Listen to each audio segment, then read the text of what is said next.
Troy Cassar-Daley and Ian Moss. Welcome to Australian Musician. Thank you. Nice to be here. Great to see you, Greg. We're chatting because you've got this tour happening March through October next year. Originally, it was supposed to be October, December this year. The pandemic has been a pain for everyone, but tell me about the emotions of being mentally prepared for a tour and then having to reschedule it. What's it do to your heads as artists? Well, first because what's happened is we've actually done one gig of the whole tour, one which had for whatever reasons had to go ahead, and that was the Grafton gig. So it was a great one to go ahead because it's essentially Troy's hometown. So it was mixed. I mean, all positive at the end of the day. You think, oh, she's going to do it, because we did a fair bit of production rehearsal, and then we think, oh, she's going to do just one gig and it's all over. But for 6 months, the next one sort of beginning of March actually. But it was a great thing because we got the set sorted out, but over and above all that, we know it works. We know it's a great product. It was a great night in Grafton, and it works. So now we can almost just relax, if you will, and get together a couple of days before the first gig, which is I think down in Warragul in Victoria, about March 4, somewhere around there, and know that all we have to do is just do a bit of rehearsal, and not worry about how it's going to work, and just get up and start playing. Yeah, and the other thing that's good is you've been able to add a bunch of new dates as well. That's been really good actually, because we did have a few things that were set in stone, Ian, didn't we? And then we realised there are a couple of areas we missed out on going to. So being able to add them was fantastic. But I couldn't get a better start than Grafton for me, to be able to see the way that people responded to what was going on.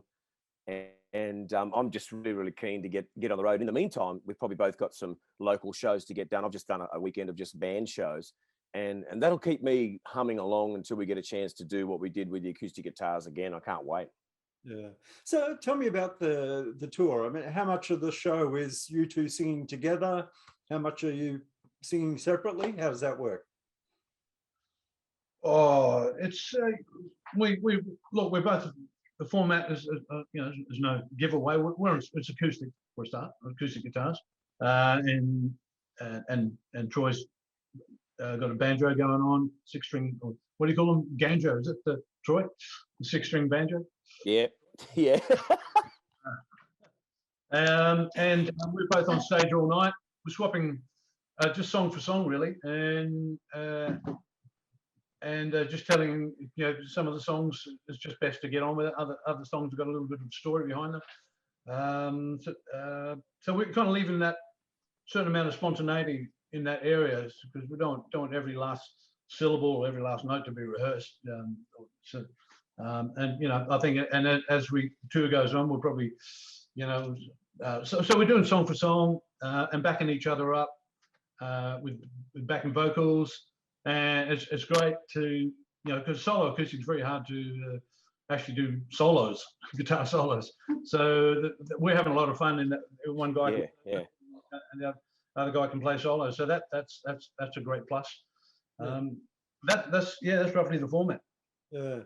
The history of you guys together, Troy. Last time we spoke about that Cold Chisel gig that you saw in Grafton back in the day. You were a young fellow, had a drink or two, and you've since written with Don Walker. You played with Barnsey. You supported Mossy on the original Matchbook tour. What are your memories of that tour? That's right, yeah. Well, the original tour that when Matchbook came through the North Coast, I mean, we were obviously all... Chisel has a real big affiliation with Grafton. It's a very big love band, So when Ian came through, we had 4 shows booked through our local agent, who was like our saviour, because he was the fellow that gave us all our work. And when he said we were doing 4 shows with Ian, one of them, Ian, was the Hoey in Coffs Harbour, and with that real low ceiling and the real high stage and stuff, and all the way along, it was like everything was fantastic for us, because we just wanted to see him play. But we got to open up with in a covers band, you know. So, and we actually got some old worksheets we found recently. I must dig them out again and show you, Ian, of things that we've actually had where our agent just says, oh, you know, support with Ian Moss. Then you've got 2 shows here. Then you've got a Sunday afternoon somewhere down near Crescent Head. So all our local hood, you know, when you came through, we were able to do a couple of shows, and it was just fantastic for us. And it was really like an end of a tale to be able to get Ian to come back to Grafton with me, because everyone knows how much he's loved back home in Grafton, but to actually bring him home to a show like the Saracen Theatre was something to behold. I'm still getting messages in from all my old bandmates saying they're still glowing after the night that they saw us there, mate. Oh, fantastic. And Mossy, what's your story of how Troy and his music come across your radar? Look, you know, over the years, I've always, you know, kind of occasionally heard Troy songs, and first thing I noticed is what a great blues voice he's got, and feel. And then I think out of the blue, but 2010, earlier than that, you were recording what was the album you were doing at Copacabana there up on the Central Coast? You're doing covers. Yeah. Fire and Blue it was, eh? Yeah. Right. Troy's got in contact and said, do you want to come up and share a vocal on the good old standard Dark End of the Street? So yeah, that's probably where the connection started. And then turns out our current managers are sort of good friends, and I'm sort of looking for songs for a new album, and Troy came up with an idea to co-write with, so we've, you know, there's been a couple of co-writes, and I think that's, you know, I think the connection there is between the country and the thing I do is kind of they're pretty closely interwoven, really, particularly when you get that blues edge that Troy sings with. You know? Yeah, as you said, you've been writing a bit together. The song South of your album, Troy, The World Today. Was that the first song that you guys wrote together? Yeah, I'd say, I guess, is that right, Troy? Yeah, that was, and it was. Yeah, it was interesting to be able to sort of get Ian over, because you were on your way across town when you were up here on touring, and it was just a chance to have a day spare to come and write a song. But the most interesting part of the co-write for me was having the way we set up in the studio down here, Ian, where we're sort of looking across the room. And I tried to go to some trouble of setting up a little electric bass for where Ian could sit and play and do his thing on an electric guitar. And that was the best way to start the co-write, because there was just two electric guitars facing each other across the room here, and we could have a bit of a strap, and it was a great way to start the vibe for the song before we started writing any lyrics down. And the same happened with Nullarbor Plain when you came through too. And it was just put him on the best Strat you could find in the room that you've got. Put a couple of pedals. I put a special little pedal board together for Ian over at that end of the room, and then that was the little worlds we were able to work from. And Ian was just saying, "Oh, I like this pedal, I like that pedal," and then next thing you know, as soon as he touches your guitar, he sounds like himself, which is perfectly good to me. It's funny you say that, because I don't know if you remember, Mossy, I got you together with Chris Cheney many years ago, and you picked in Melbourne, and you picked up some of his Gretsch guitars, and they weren't your guitars, but as soon as you picked them up, it sounded like you, which to me just tells me it's not about the amps or the tone, it's about you and the feel. Yeah, that's not, I mean, it's only in recent years that I've sort of, up until about 2010, I really only had a couple of guitars. It's only the last 10 years I've just indulged and got, you know, a couple of Gretches, one of those beautiful 6150s, whatever they are, orange Gretsch, and various Strats. And it's fun to have them, but at the end of the day, I probably still, it doesn't matter what I pick up, I do tend to sound the same. So, but they're fun to have, that's for sure. Oh yeah, I've actually gone the opposite, Greg, with gear at the moment. Because I'm doing up an EH Holden, which takes a bit of money to do, I've been selling a few of my collection off, and I'm surprised at the amount of ones I keep coming back to. and one of them's that custom made one that's a Strat. And I noticed Ian plays these ones called a Friar. And when I saw those, I thought, you know, no matter whether it's got Fender or whatever on the headstock, to me, it's just got to be a well-built guitar. And I've come back to this Greg Truman guitar from South Australia, and he actually sent it in the mail for me to test the guitar for him. But he said, if you like it, just hold on to it. I'd love to see you play it. And he's since unfortunately passed away, but it has become my #1 guitar that was sent in the mail to me. And then I've had other things. I've had an old 66 Telly, I had a 56 Telly that I bought from Jackson's years ago. And as Ian said, you start to indulge in these things because at this stage of your life, you can actually afford a decent guitar. But then you sometimes look at the collection and go, well, these are the ones I pick up all the time, you know? Yeah. So are either of you emotionally attached to guitars, or are they just tools of the trade? No, I think it's pretty natural to have a strong emotional attachment. I mean, the particular one Troy mentioned, the Friar, it's a white, you know, what do they call it? Olympic white, classic, kind of Fender white color. Greg Fryer actually built that back in '91, and at the time he was experimenting with pickups, and he had some actually quite quirky. I don't know what happened to them. I wish I had them now, but anyway, it took me. I couldn't quite get into it. In fact, it took me 10 years I tried the guitar for a little bit, and then 10 years later, I thought, sure, might have a look at this again. And I thought, what the hell was I thinking? This is fantastic. I've never put it down since. So, yeah, they become staples, don't they, in your gig? Yeah, absolutely. Yeah. Troy, do you get attached to your guitars? Well, look, I was only talking to Greg before about this little tiny Takamine, and Ian, I got it out the other day, and my daughter was doing a gig, and I decided I'd go and sit in with her. And years ago, when she was about 4, her and her brother were pulling on a towel, and of course the brother let go, and her ass went right through this guitar here. There's 2 cracks in the guitar. I had to get it repaired. My old late father-in-law stuck a little bit of timber in there on the soundboard to make sure it didn't crack anymore. And my daughter rang me, and she sounded like she was about to cry. She said, "Oh, Dad, I've done 3 gigs in a row, and this is my 4th. Can you come and sit in with me and just play some guitar and some harmonies and just lift me up because I'm just stuffed?" And this was the only guitar I had in the house because my manager had my other guitar in her car from the gigs this weekend. So I put some strings on the thing and took it to the show. And when I pulled it out, my daughter said, "That's not the same guitar my brother and I, ruined on you, is it?" And I said, "Yes, it is."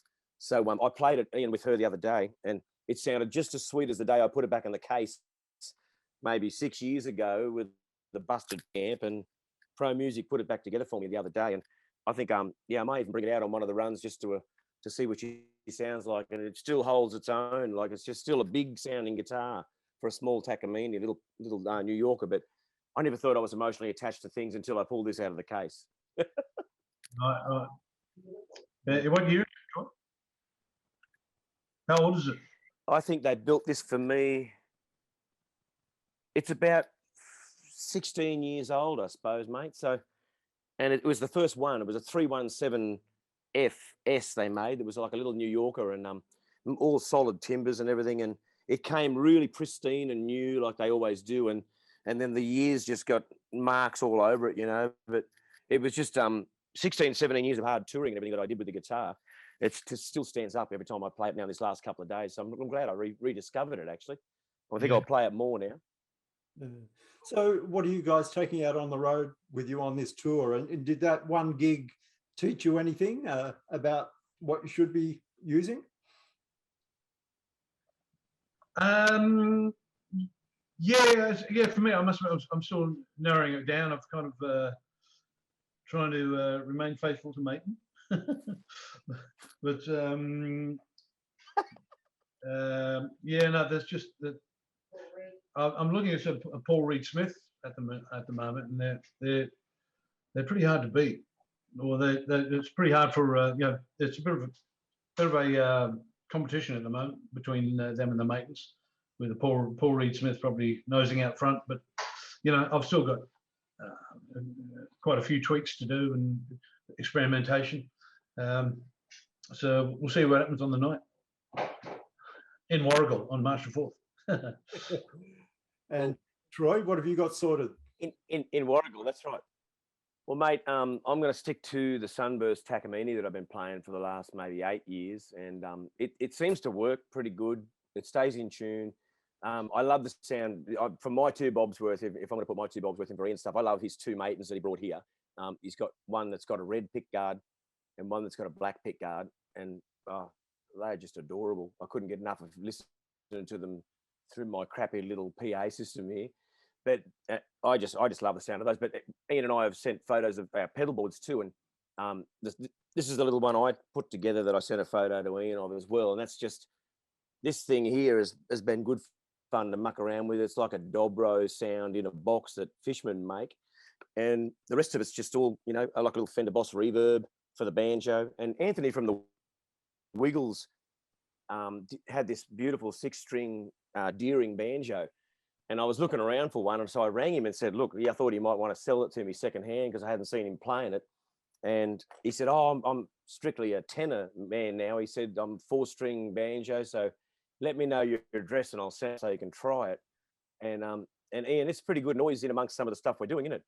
Yeah, works well. It's a great, the whole combination has been just a dream, really. You know, good to know to have sorted that out at the get. Yeah. Now all we have to do is relax and have fun, and that's what we're going to have. Troy, you played a festival on the weekend. Which of the new songs from the current album have you slotted into the set? Well, we've been playing Back on Country. We've been opening the show with that. It's been interesting playing that. But every time we play South, I keep looking over there to the left or the right to see where Ian is, because I'm just expecting his voice to come in. You know, we've done it once live on stage at Mackay, and it was a real highlight actually to have a listen to how that song sits with a band when you're playing it live. And we're actually, you know, starting out the show with it and stuff like that. But the shows this weekend, playing the title track, The World Today, was a pretty interesting thing too, because it sort of talks about how life's been for me through COVID. And it's a personalized thing to sort of share with the crowd when you get that moment where you can break it down. And same with a song called Shadows on the Hill. You know, it's an older tune, but every time I play it, there was something that Ian did when we were doing our little rehearsal here before the Grafton show. And there was some sort of a voice thing he was doing that I'm really keen to expand on when we get to do some shows with a couple more people, like maybe Tamworth or something. It'd be lovely to do something like that. But it's been really cool to be able to see not only the mix between the soul thing that Ian does and the country thing at this end, because I think the roots grow from the same tree at times, and it's pretty evident when you hear two people play together like this. Yeah, particularly that. I mean, that's just a glorious track, Shadows on the Hill. It's well, that's we're talking a fair bit of blues there, and very poignant subject matter for sure. Yeah, it's hard to get really emotional. Just you know, I'm just doing BVs on it, but the particular lines that sing are it's just fabulous. It's such a heartfelt lyric. And what about you, Ian? Have you been slotting any new material into your set? Are you looking towards a new album? I'm sort of, yeah, I'm gearing up. I'm just finalising some songs. I'm recording starting next weekend. In fact, I'm just top and tailing the last of a handful of songs, and got a good variety, got a good little collection going. So yeah, I'll see how we go from this weekend. I'll get a bunch recorded, and in a couple of weeks' time, I'll be able to see where I'm at with the whole thing for a new album, which I'm keen to get out in some stage. Yeah. Troy, last time I saw you on stage was the Mackay project at Mount Dunedin in Geelong with Midnight Oil. It was probably one of the best shows I've seen. It was fantastic. How was it from your side of the stage? Yeah, look, I got asked last minute to do that because I didn't think it was all going to go ahead. I was expecting to sit around, as we all have, without doing any work. And then John Watson called up and just said, look, is it okay to get Peter to give you a call, because we've got a few things we need to sort out with you. Want to do this live? And I said, is this actually going ahead? You know, and they said, well, we're gonna do the dance of the tour, you know, through wherever we can. And it was pretty inspirational, because they'd sent it to me prior to COVID, and I'd recorded my bits up here for Jim Magini and then sent them back. And it was I didn't think it actually happened, to tell you the truth, Greg. I thought everything was going to fall into a hole, but they managed. Even the first night they did there at the theatre in the Enmore in Sydney, I thought after that it was going to be too much of a dangerous dance, because there were cases popping up everywhere. But it was a really big thrill to be a part of the tour, to come out and do a couple of songs and to sing harmonies and bits and to play some acoustic guitar with the band was great. And yeah, once again, it's one of those things you don't expect to come into fruition because of the way that everything was the last 2 years. But at the other end of it, I sometimes look back at some of the photos and I think to myself, I can't believe we actually did that this year. Yeah, it was fantastic. Do you both have bucket list projects, things that have been in the back of your mind for a long time that you want to get to?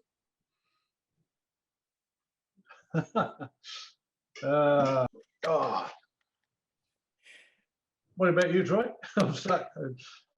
Not really. It's just, look, it's just. I've always wanted to sit down one day with someone like, you know, Bill Risby, Ian. You know, that piano player. Yeah, I had Bill play on a song on my last album.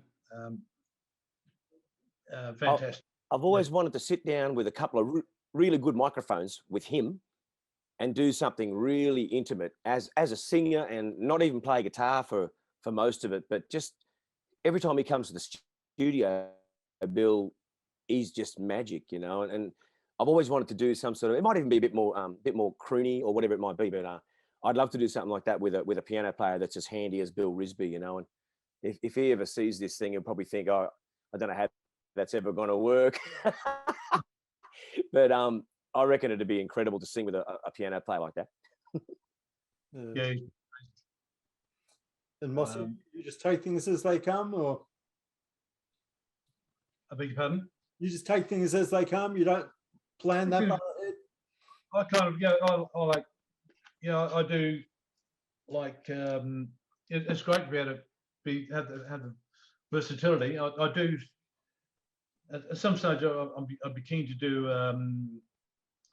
like you know, standards, sort of jazz blues standards, Angel Eyes and Crimea River and Georgia, and have a player like on stage like Bill Risby would be fantastic at that. Yeah, more of a upright bass and. But that's something. Yeah, that's yeah, and maybe some strings. Yeah. Strings, yeah. A bit of crooning. Bit of crooning. Sounds good. I'd be buying that record, man. Yeah. You've both accomplished so much. What are you most proud of in your music careers? Look, just happy we're still here, and you know, Troy, we this tour with Troy's shaping up really well. You know, Grafton, as I said, was a fantastic. Started in Troy's hometown, the whole thing, and we sold it out. And from what I can tell, sales are going really well. We're going to finish the tour in my hometown, Alice Springs, sometime next year. This is the plan. Yeah. So it's just I think just happy that we're still here and still doing well, and there's no reason why we just can't keep going as long as BB King did. And one thing that felt good the other day, Ian, was seeing guitar cases at the door again, and I haven't done that for a while. Like, had all my gear stacked up ready to put in the car, and I reckon that's definitely something that you are thankful for, you know. And when I looked at it, the kids used to cry when I put the bloody guitar cases there because they knew Dad was pissing off somewhere, you know. But now I look at where you know, when I'm ready to go somewhere, and I think to myself, I'm just happy to have somewhere to be, and people want to come and see you play, and I just love to play so much, and I think that was when that's stolen from you. I said to my wife after the weekend, I reckon you've actually got your husband back proper, because I just haven't been the same person, you know. I've been a bit of a shit to live with. It's in the blood for sure. The Together Alone tour starts in March next year. We look forward to seeing you two guys together, and thanks for joining us. No worries, Greg. Thanks very much, mate. Nice to talk to you. Hang on, I've lost you. Do you see me? Over here. Greg, all the best, old mate. Looking forward to getting out on the road with this fellow. It's going to be great. Thanks, guys.